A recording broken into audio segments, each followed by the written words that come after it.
Hello, everyone, and welcome to the Majors Garage. I'm Justin Prince. Alongside me is Cameron Dance, Adam Lindgren, and Peter Mackay. The Majors Garage is the place to learn everything from the details for the last week of action, to storylines, to previews for the upcoming rounds. Cameron, I turn to you first as we welcome you in. It's expected to be a major season, to say the very least, and the Majors, of course, a very competitive series, to say the very least. Yeah, 100%. I mean, this season's a really, really different one compared to what we've normally run. I mean, we've got the normal 14-round championship, the 14 different cars, the 14 different tracks. But with the fact that you've got wild cards and a few other things thrown in there, it's really going to make it a very, very, very interesting season. And you're looking forward to seeing what it holds entirely for everyone. Adam, of course, with a show such as this, it allows us the opportunity to also tell the stories of the Major Series, to be able to touch upon the various drivers and the teams. How important is that to be able to have that, to be able to tell what's happening throughout the campaign, in your opinion? I mean, it's really important. I think this is one of the first times where the teams have had kind of a platform that we provide now to really have a central place for them to share their stories, like some of the ones we'll talk about today, and so that we can tell you, the fans of the majors, exactly how the teams are doing, how the drivers are doing, and the kind of stories that surround the major series, which have always interested us as broadcasters, but it's really awesome to actually be able to tackle those things and bring them to the audience as well. Absolutely. And Peter, of course, when it comes to this series, it also touches upon the historical significance of many events from start to finish. Of course, a lot of history comes into play when it comes to some of the more recent races even. Indeed, yes, of course. Last time out, funnily enough, we were at Daytona, but we were using the road course, of course, for the Majors version of the Rolex 24. But it was what should we say, the Casio 2.4, we could call it that as well, which was really, really exciting. And then, of course, this weekend, we are staying at Daytona, but of course, we're on the big oval, we're on the super speedway, and the cars in which we're going to be using are going to be a massive challenge, you know, for drivers who've come out of a GT3 car with traction control and ABS and aerodynamics and all that sort of thing. Now they're going to be in a big, heavy NASCAR from the 1980s with a huge amount of horsepower as well. The fastest NASCARs in history. So I hope the drivers have been practicing. Absolutely. We'll talk about that later on in the show. But first things first, let's talk about the Daytona 2.5, starting with the international side, where it was Thomas O'Leary, Blake Neck, and Cameron Dance who took home victories. To start things off, I turn to you, Cam. What was it like being in that field for that race against that competition to start things off for the Majors 2021 campaigns? Yeah, I mean, we come to Daytona obviously every year. Everybody knows it's the first round, so you more or less want to just get it out of the way and score some reasonable points towards the championship. And then also, depending on where it's falling in the year, if it's before the 24 years, it's a little bit of practice and a little bit of testing as well before the 24, or then using what you've learned in the 24 for the 2.4. So it's one of those races that comes every year, and everybody knows pretty much what to expect. You know, it's going to be fuel saving. You know, it's going to be about strategy, what you're going to do with tires, all that sort of stuff. And it's not so much of a hard race, but the main problem with it is managing the traffic, because everybody's fresh. You've got different faces as well, sometimes that are completely new to the series. So you've got new guys to race and work out what they like in traffic and that sort of stuff. So it brings its own little challenges, but at the same time, everybody usually knows what they're doing. So it's not too bad. But I mean, in terms of what the race was actually like, it wasn't too bad for everybody. It seemed there's a few different incidents throughout the field, but more or less for me, it was reasonably easy with the fact that I managed to somehow build a gap and then from there just pretty much cruise. And that could be difficult, to say the very least. And we've seen that throughout the various splits. Want to turn towards you, Adam. Of course, in that respective race, there were some gaps in some cases for the international side of about a lap. Yeah, and that's actually not that unusual, even for a 2.4 hour race, to be honest, just because of the nature of the way that it starts, and quite frankly, multi-class. We cover multi-class a lot on GSRC, and one of the things that people always forget about is the challenges of multi-class, and especially through the infield of the Daytona road course, how much that can actually hold up the LMP2 drivers who were racing in the top classes, and also how much the LMP3 is cutting through, especially through the kink in the infield, how much that can affect the slower classes, and especially the GT3s this particular round. It really did affect their race, and even just surprising somebody, coming up on them quicker than they expected, which happened a lot in the LMP2s because it's new to this sort of IMSA series in iRacing. It definitely affected their pace and their comfortability on the track, and I think that's why we saw such big gaps. Want to turn towards you again, Cam. Of course, what's your feeling on that and that preparation, seeing as you did have an organization that raced in various different levels for the major series come that first round?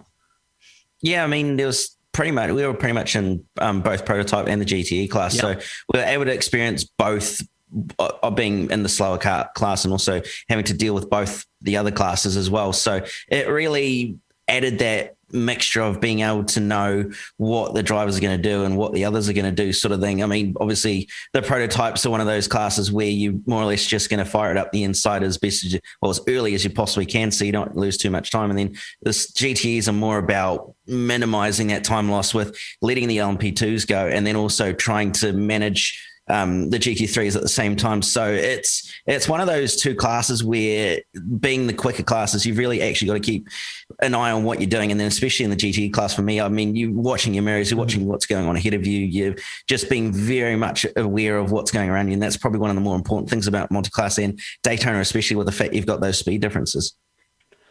Peter, of course, a lot of history when it comes to the Daytona 2.4. Of course, it's been a staple for the past few seasons to start off the campaigns. And of course, that follows a lot of historical trends throughout the series, as well as compared to in real life.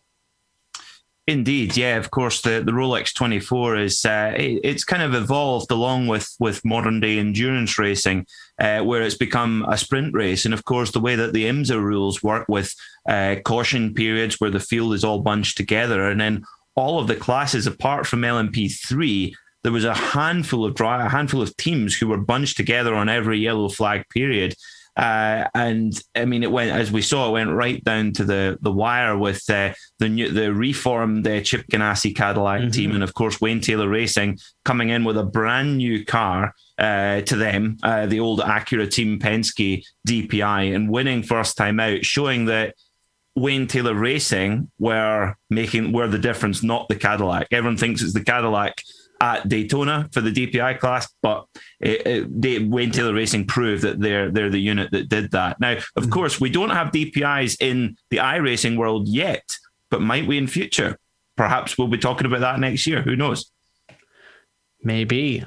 We'll have to wait and see, to say the very least. But you mentioned wanting to get points of the way, Cam, but of course, how big is it to be able to get max points to start off in a round overall for an organization, especially for not just the driver standings, but for the team side?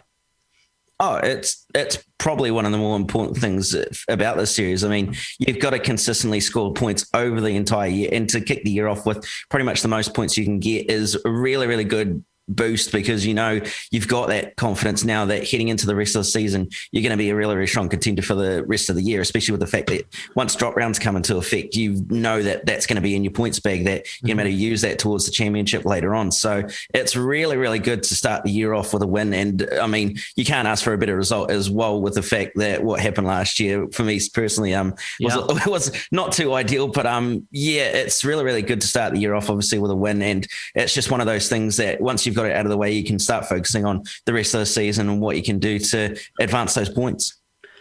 From your perspective in the cockpit and from your team's perspective, who were some of the other drivers who stood out to you in that first round on the international side?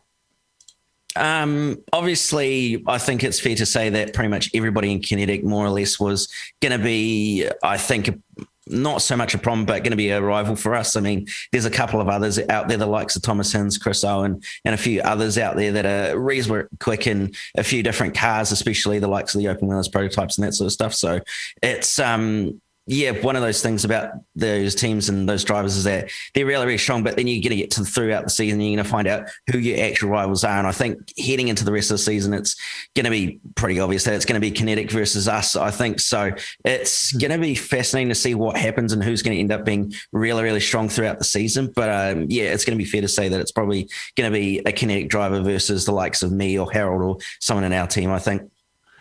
Should be very interesting. Keep an eye on. We'll talk throughout the entire season when it comes to the international side as well as the various other regions. Let's go over to the European region, in fact, where the European side of things seen 3 different winners as well with the classes in Dallas Pataska, Eric Mickey, and Tim Claessens. Tim Claessens will be joining us here on the Majors Garage, where it was a return from him after a couple years for the Major Series from a hiatus. He is able to return to victory lane in his first race back. Tim, thank you very much for joining us. Hey guys, good evening, everyone. Good evening indeed. First things first, how are you feeling now that you've had some time to think about how you did to start off the 2021 Major Series campaign for the Daytona 2.4? It was a sobering affair after having tried to start the practice for this race. It brought me way back down again. No, it was a really fun event. I really enjoyed just the return to the Major Series, coming back like that. So it was really cool. I was really happy with it, actually. What was the feeling like on the racetrack from a competitor standpoint to be able to race against the drivers in the field, but as well try and deal with the challenges of the European pro split from your perspective? It's a little bit why I rejoined the Major Series, because it's a very competitive league, but also very friendly and like a family feeling sort of a league. So it's just a nice way of racing away from the official racing and iRacing. Just being in the European top split, that was of course very nice to come back to that, especially since we're going for like a team event here with TFR and Grizzly combining forces to go for the championship here. Of course, it's now basically the second year or so now of that partnership for the Major Series. How has that partnership blossomed for 2021, in your opinion? I think it's really coming together fully now. We're really on our Discord server, really coming together as a one strong force, working together on setups, sharing knowledge with each other about qualifying, about racing, about how to tackle the track in certain ways. And I'm sure, especially in the race this weekend, which is really like the team event, I'd say, of the year, you're probably going to see a lot of teamwork and helping each other out to save each other, basically, and to keep on going forward.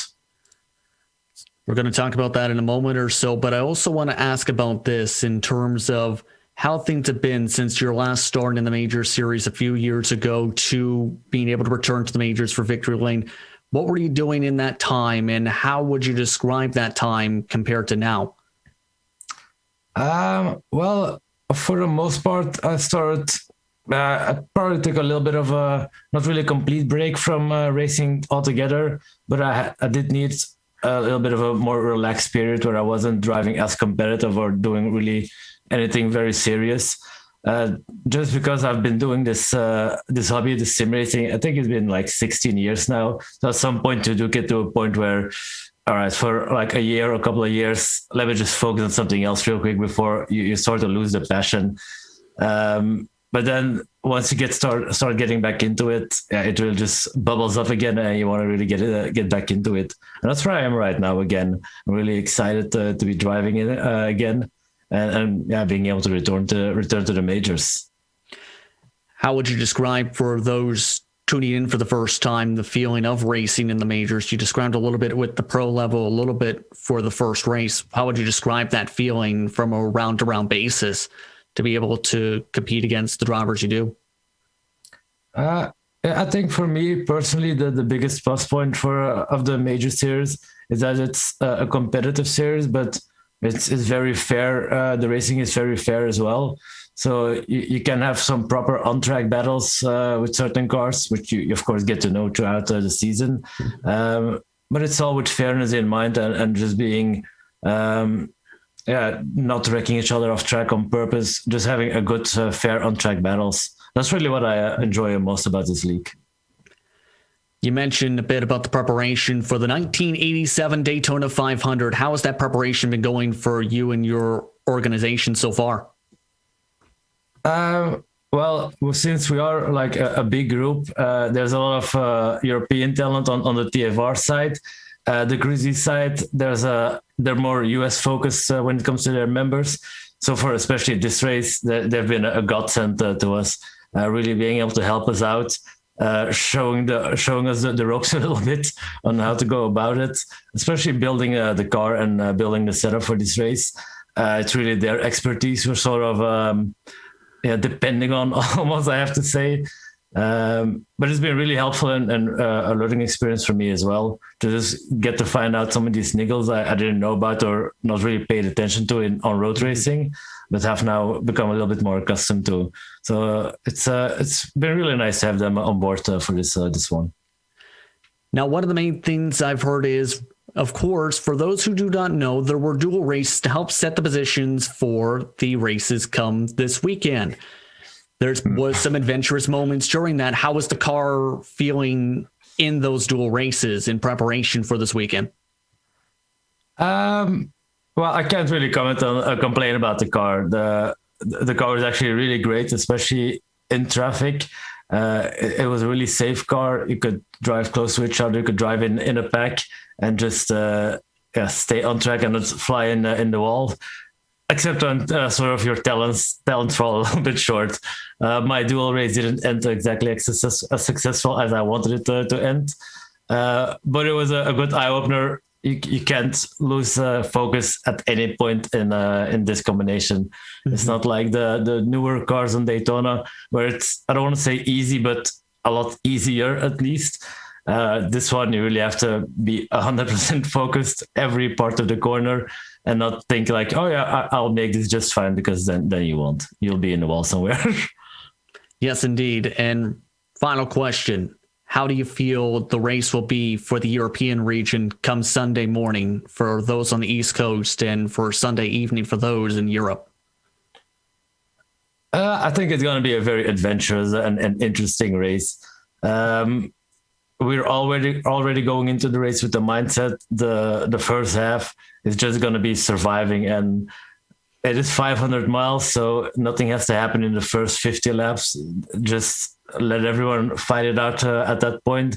Just save your car, I don't want to say save your tires, but stay safe, stay out of trouble. Let the big one happen if it happens in front of you and not around you, and just get to like the last quarter of the race safely.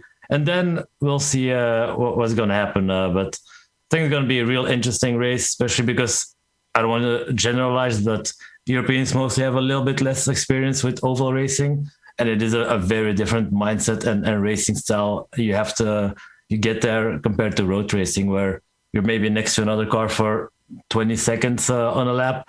Here, you're next to a car probably for an hour at one time. Thank you very much for the time, Tim. All right, no problem, guys. Thank you for inviting me over, and maybe I'll talk to you guys again on a Sunday evening. Let's keep fingers crossed here. Fingers crossed indeed. Tim Claessens once again joining us from the European region. He was one of your race winners for the Daytona 2.4. Now, Peter, want to turn over to you. And of course, it was an interesting race because for the LMPs, Dallas Pataska had some adventurous moments, to say the very least, on the way to that victory. It could have went either way as well for a majority of the classes. For example, Eric Mickey had to claw his way forward for positions. Claessens, of course, had to fight for position in that class. It wasn't necessarily a slam dunk race, so to speak, to try and take home the class victories. No, it definitely wasn't. And I think one thing that we did see was that it helps in a field as competitive as that. It really helps to have some allies out there. And we saw a little bit of that going on. And when we get onto the high banks of Daytona at the weekend, that's going to be particularly important. We see that so much in that form of racing, where it's much better to have allies than enemies, as we say. But, going back to, the Daytona 2.4, I mean, when you're in a prototype or GT or whatever you want, if you see your teammate coming up behind you or teammate going ahead, that little bit of cooperation is quite important, and that certainly helped to smooth the way for certain drivers. But it was interesting to watch because there was a lot of different strategies at play as well. I mean, our very own Ryan Walker at Global Sim Racing Channel, he ran very well and got on the podium in his Lamborghini GT3 car. and he had to really work a fuel save strategy throughout the entire race to be able to deliver on what he wanted. So it was an interesting race, but as you rightly say, no slam dunk tearaways for anyone, and that's not what we want to see anyway. Yes, indeed. And Adam, I want to turn over to you and your thoughts on how the race played out, because the strategy was also interesting at times from some of the mistakes a couple drivers made early on in that race. Yeah, absolutely. You know, mistakes often led to early pit stops, which threw off their fuel strategy. And fuel strategy, especially for the LMP2s, because of their small fuel tank, ended up being a huge factor in the way that the race played out. And most of there were a decent amount of LMP2s that actually ended up taking no tires over the course of the race, which that was a very interesting approach. And even though it may have seemed on paper to be faster, a lot of the guys who ended up taking tires ended up having a lot of more pace at the end of the race. And so it's just interesting to see those strategies play out and to see who could take advantage of each of those. And I don't think we're going to see that level of strategy play coming up in the 1987 Daytona 500 that we're approaching, just due to the challenging nature of the vehicles. But it's something that we definitely get to look forward to going forward into the other rounds of the major series this season. And even though, you know, the pit strategy may not be as unique going into the 87 Daytona 500, there are plenty of other things that make the race challenging, as Tim Clayson just said. So we definitely look forward to that. But yeah, the Euro race was so fascinating as far as the strategy was concerned, and especially with those early mistakes that you talked about. Absolutely. And of course, on the American side, it was Steve Driscoll, Christian Challenger, Matthew Thornhorst, who came away with their class victories. Want to turn to you, Adam. How do you feel about how that race played out for those respective sides? Of course, some competitive winners coming home with victories in that class. Absolutely. I mean, so, you know, starting from the back, Matthew Thunhorst and Christian Challenger both really put on clinics in their classes, to be honest. It was really impressive to see the pace that they were able to conquer out there in those GT3 and GTE machines. Steve Driscoll's story was a little bit different, though, with it being much more contested for that top spot, and it was much more on strategy up at the front of the field. Steve Driscoll really having to fight hard with a couple of the other drivers out there to really make that work, his strategy work. And he had the raw pace much of the time, but it wasn't really sure whether or not it was going to work out as far as the fuel strategy was concerned, because a couple of drivers were trying to stretch it as far as they possibly could and be able to make it to the end of the race on a very, very short third stop. So it's very, very interesting to see that strategy play out. But Steve Driscoll ended up just being able to manage the traffic better than everybody, and that's really what ended up playing into his favor. There were a couple times he was getting caught in the bus stop. He was just able to navigate a couple of the GT3 cars in a way that the rest of the field just could not manage to navigate. And, you know, he was able to gain a couple of seconds here or there over the course of the race. I really think with only a 3-second split between himself and second, I think that's what actually made the difference in the end. It's a place. That's interesting, absolutely. And Cameron, want to turn towards your direction on this for the strategy side, since you do work with one of the top organizations in the major series. What was that strategy like on your side, and how do you feel that factored in turn from the American side to be able to get that tight window in? Yeah. I mean, obviously with Daytona in it being a 2.4 race, it's really all about making sure that pit stop is as short as possible, especially that last one if you're in something like the prototypes or the GT3s or something else, because you really can't afford to spend that long on pit road, especially with how long it is, with the fact that you've got to do that extra little loop just outside of just on the inside of turn one. So you've really got to actually maximize all that fuel saving that you can, even if it's just lifting off like 10% at the end of the straight or something like that. It really does help the fuel economy all the way to the end. And in terms of tires, the prototype thing, we kind of actually found out ourselves in the international race, because you had a couple obviously going no tires, and you had some taking tires right at the end, and obviously tires taking right at the end seemed to be the actual better strategy because of the fact that you didn't have to worry about the wearing out of the tires and them dropping right off right at the end. So it seemed that the taking tires option for the prototypes at least was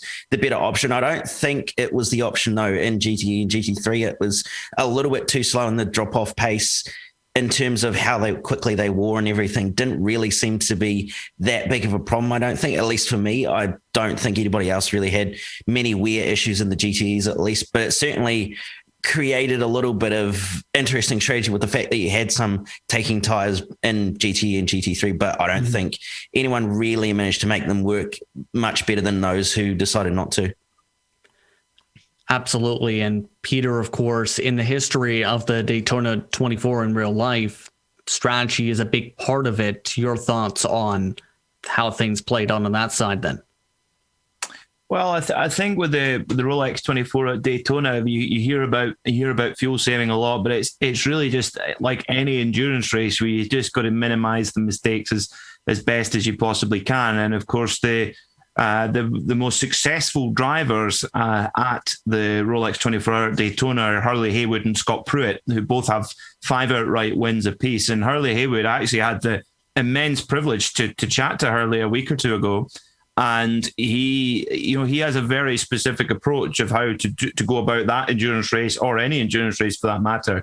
He was much happier to hold back for the majority of the race and then pounce at the end and show his hand at the end. And that blueprint that Hurley set at Daytona, which is his most successful venue, if you like, that blueprint has been taken on by nearly every team. If you listen carefully to every mid-race interview when the drivers get out of the car, they'll always say, we just want to get to the last 2 or 3 hours and then we go. Of course, when you condense that down to a 2.4 hour race like we have in the majors, different ball game altogether. But it might not sound much, but 2.4 hours on your own, or in the majority of most cases, is a lot in the sim to not make a mistake, whether that be in traffic or by yourself. So it was mighty impressive, the standard of driving that was on show, because sometimes multi-class can be a bit of a mess sometimes.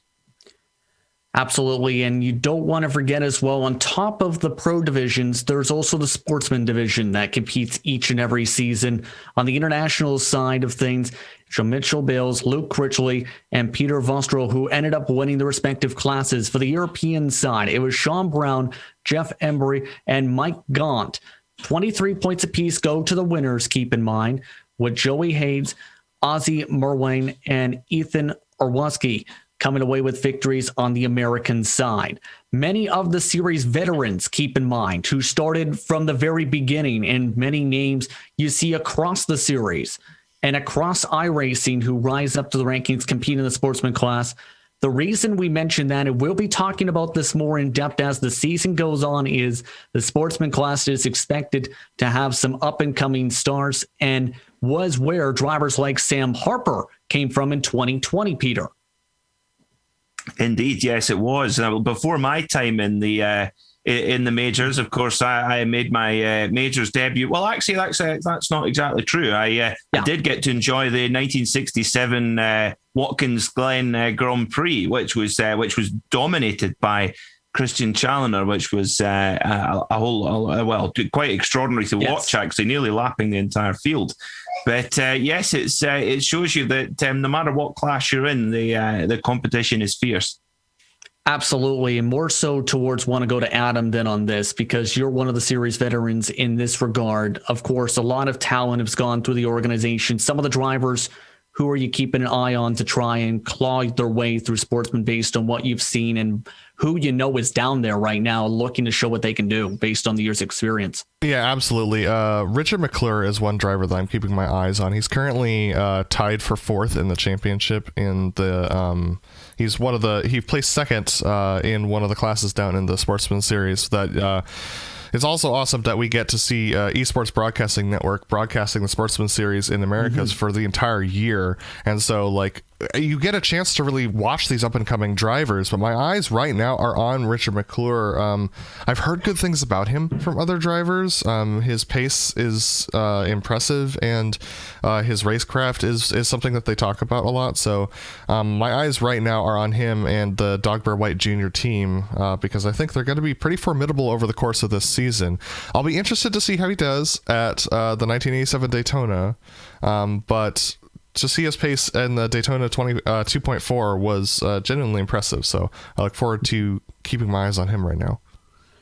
I'm very curious to that as well, and that's a good segue towards the Daytona 500, the 1987 Daytona 500 in particular. Have discussed some of the sportsman class drivers on the American side, and a lot of preparation has been put in on that side alone for that race, because it's not as simple as the normal, or should I say modern, Cup cars.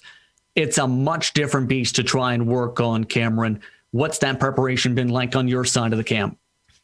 Yeah, it's a whole new ball game. I mean, especially for us in the international region, it's a car that almost no one's ever driven. You could probably count on one hand how many people have actually driven the car in the actual official series or done actual laps in the car. So everybody's gone into this with a clean sheet and is literally gone, how do we approach this and how do you drive this? Because it's completely different. I mean, we're all used to the Gen 6 car, which is just massive pack racing, very, very simple, very easy to do, more or less. But these things, there's no downforce, there's heaps of power, there's limited grip. I mean, the Jules provided some really, really good racing, but it also highlighted how difficult these cars actually are to drive, especially over an extended period of time where you've got to consistently put laps in and make sure that you're not overdriving the car at all. So it's going to be a very, very interesting race. It could possibly be a little bit of carnage as well, with the fact that you're going to have drivers just possibly losing it on their own or having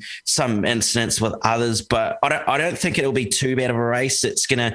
It should highlight how good everybody actually is. And so far, I've seen everybody's pretty sensible, and everybody knows that it's just going to be a matter of being patient till we get to the last 50 or so laps. So, yeah, I'm looking forward to it. It's been a very, very steep learning curve for myself, especially with the fact that I obviously haven't driven these cars. But, the team seems to be getting their head around it, especially after doing a number of laps in the Jules as well. So, yeah, it's going to be interesting to see what race day brings and what we're going to see in terms of how many cautions and who's going to end up taking the race out. And of course, its historical significance is important because this is in the heart of the Aero Wars, Peter, at this time, where it was the last race before the inclusion of the restrictor plate, or last Daytona 500, I should say, before the inclusion of the restrictor plate after an incident at Talladega in the 1987 season. There's a lot of history when it comes to these cars at Daytona. Indeed, there is, yeah. And a lot of it comes down to the two main protagonists, Bill Elliott on the Ford side in the Thunderbird, and of course Dale Earnhardt in the Chevy Monte Carlo. And of course Bill Elliott was the man at the 1987 Daytona 500. Although there were lead changes and what have you, he just seemed to have that little bit and a little bit extra in hand. And of course, in qualifying, the first guy to break 210 miles an hour average speed, which is on 1987 tires alone, is just mind-boggling to me. And it was probably getting a little bit silly at that point. But also, I mean, but Bill Elliott, he was in his own world really at that particular race. And Dale Earnhardt finished fifth, which probably didn't give him justice, the performance he put in that day. However, as they say, whoever laughs longest, and that was Dale Earnhardt, because he went on to win the championship by 500 points. So it was a good season in the end for Dale, but started off watching the back of Bill Elliott's Thunderbird. Now, of course, in the iRacing world, I understand that the Ford Thunderbird and the Chevrolet Monte Carlo 1987 cars are dynamically identical, I understand. So it's more just, shall we say, everyone has an allegiance. You're either a Ford or you're a GM guy. That's a global thing. Cameron will know what I'm talking about from there down under as well. And it's the same in the United States. So we're going to see probably a pretty even mix of guys in the Ford and guys in the Chevy Monte Carlo. And I tell you what I'm excited to see is the paint schemes. I love a good throwback paint schemes. And watching back the 1987 Daytona 500 and you see like the Coors Ford and the Wrangler Chevrolet and Wins, which is still a livery that we see on sports cars now today, Skull Bandit as well. But I understand, Justin, that we're going to see some other creative takes on 1980s culture in general for some of the paint schemes. Yes, indeed. Mist Apex, one of the organizations who announced earlier this week, they'll be running paint schemes based on real-world events and pop culture references, like the Pole Position arcade game for John McClintock. Or how about Mr. Bean's Mini along with the Chuckle Brothers, which debuted in 1987 for Sam Harper in the European Pro Split. As well, here's one of the main kickers, too, is the Apex. We'll be celebrating the history of Dale Earnhardt by running Dale Sr.-inspired paint schemes, Adam. So going to be interesting to see these various paint schemes on the racetrack in all the regions. Yeah, definitely. I mean, it's one of the best things to look out there and see these paint schemes from the old days, from quite frankly, before I was born. I think before quite a few of us in this room were born, to be honest. But it's just awesome to look back at this history of NASCAR, this history of NASCAR, as a lot of the American drivers remember it to be, you know, some of the glory days of NASCAR with these two quite a few very fast cars, and the speeds were totally impressive. I mean, just watching some of the duels over the past couple of weekends, especially I was really impressed with the Euro Duel 2 for the Pro Split. These guys, they kept it clean for most of that 50-lap race, and I think with a little bit more practice and with a little bit more efficiency, these guys could be doing 230, 235 in the draft, which is absolutely insane, diving into a corner on 87 tires at 230 miles an hour.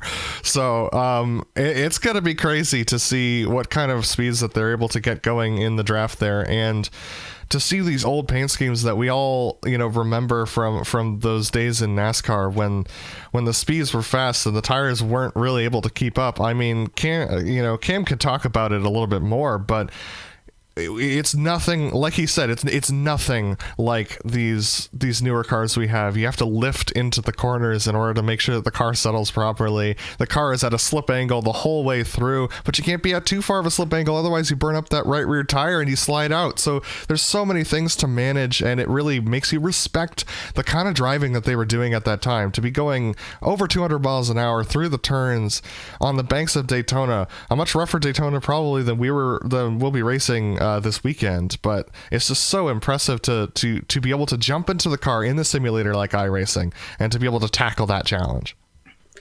Cam, your thoughts on that?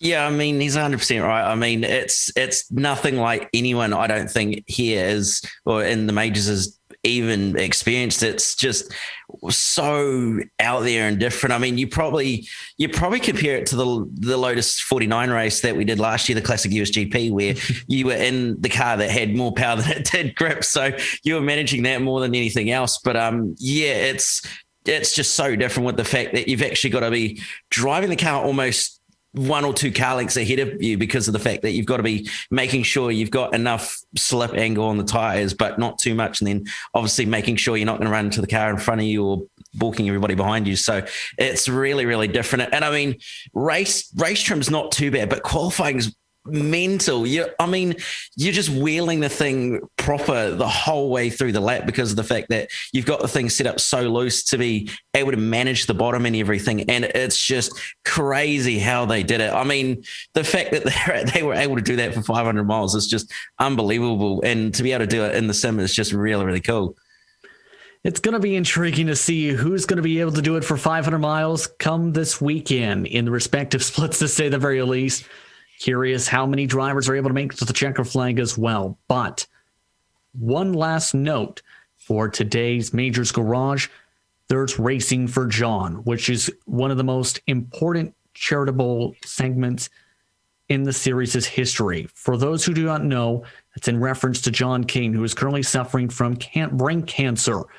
So far, the Major Series has raised more than $7,000 in donations for John since the campaign started February 8th. Want to go to you, Adam, because this is very significant in terms of the Major Series. John, of course, a long history with the series, especially as one of its top competition committee members. Your thoughts and memories on Adam so far?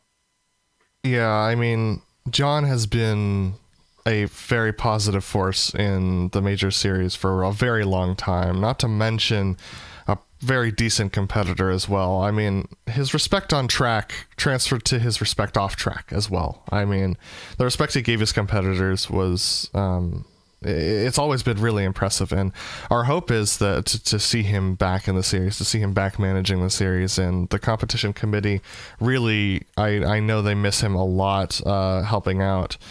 But he has been such a positive influence on the major series. He's been part of its rise to the significance it has now. I mean, the major series and the way it's respected among iRacers would not have happened in the same way that it did without John. And so it's the least we can do to race for John for the 1987 Daytona 500. And I'm sure that banner will be carried on many of the cars for many of the races to come, so long as John is fighting this battle. And, you know, we want to support him in any way we can, and for some people who can't support financially, racing for him is what they can do to put his banner out there, to put the cause out there, you know, to fight brain cancer. Cancer sucks, and you know, it really hurts when it hits someone so close to home like John. So it's such an honor for everyone to be able to race for him. The Apex, one of the teams which announced they'll be running with the hashtag at the minimum on their back bumpers. Many different organizations expected to do the same. Cameron, what are some of the memories you've had with John and your experiences with the major series with him? Yeah, I mean, I was introduced to the majors in 2018 when we had the three regions obviously open up, and commentating and racing in the Americas region, commentating the international and racing in the Americas region in 2018. It was actually really, really interesting to learn everybody who they were and how the series ran and everything. And I got to know John quite a bit because of the fact that he ran one of the major teams in international. So the connection was actually quite a bit. And then obviously once I got on track in 2019, the following year and so on, it really did highlight how much work he actually does put in for the entire series, and everybody at Kinetic as well. I mean, they're probably going to be the most herded in this all, as well as Mike, because of the fact that he just puts so much effort and so much time into making sure the guys at Kinetic do so well every single week out. And you see that in the results. I mean, the way they drive each other and the way they're able to produce the results week in, week out is just unbelievable. And John does an amazing job at running that team, as well as helping Mike out run the series at the same time. So he's done a lot for the series, and he's been a really, really key player in the whole series as a whole, and being able to get it to where it is today. So yeah, it's going to be really unfortunate. The day unfortunately does pass away, but yeah, he's done a lot for the series, and he's done a lot for the guys at Kinetic, and it's really, really sad to see where he's ended up. Indeed. One turn to you last week, Peter. Of course, charity is a big part of the major series. The major series changes charity over to racing for John for this event. It's been overwhelming to see the support for the Toto as talked about, especially from the entire majors community for its support of charity and its history, especially for John. Indeed, absolutely, and it's what John's going through right now. I mean, it's just a horrendous thing to deal with. I remember one of my absolute racing heroes, Richard Burns, suffered from the same condition, and it actually stopped his career. And unfortunately, he passed away. But I'm relatively new to the sim racing world in the last 12 months or so. And the one thing that stood out to me, especially in these times where we're not getting the same social time that we maybe would, where a lot of us are locked at home and stuff, certainly are here in Scotland. But the one thing that's really struck home to me is the social side and the community side, which is often talked about in sim racing. And it reminds me a lot of club motorsport. I'm lucky to commentate in my local circuit in Knockhill. And you see that camaraderie in the club racing scene, and it's very similar to what you see in sim racing as well. But in order to have that framework, you need people like John, from what you've told me about him. You need people like that to put in an immense amount of effort for no thanks to put that on for other people. And I think that's a very very selfless endeavor, and it's amazing to see, I think, over $7,000 be raised in not even 2 weeks, and who knows what the total can get to. But that, you know, when you're dealing with the brain, it's very expensive to research into, and it's a very complicated topic, and complicated things cost money. So to raise that amount of money, it's really, really nice to see.